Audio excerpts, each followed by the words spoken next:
Alam nyo ba, pauwi ako ngayon. Tapos, past 9 na dito. Tapos ngayon, nakikita ko yung Aurora Borealis. So, lumabas siya ngayon ng maaga. Sabi na kasi medyo, ngayon medyo maaga yung pagdidilim. So, papakita ko sa inyo. Actually, kitang-kita siya ngayon sa video. Wait lang.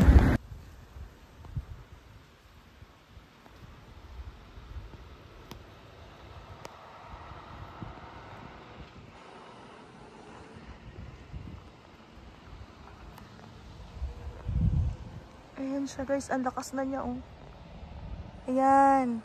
So pag sinum ko, mas makikita nyo. So number 1. Yan, medyo malabo lang, pasensya na.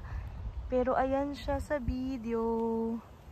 Naka-flash kasi to nag-automatic flash. Paano kaya tatanggalin? Kasi paglabas ko galing store, parang iba na talaga, yung parang may hulma. Tapos ngayon, ayan siya. Ayan, ang ganda niya guys. Pag pinicturean ko yan, mas kitang-kita. So, dun tayo sa bahay. Tignan natin kung kita na siya sa bahay.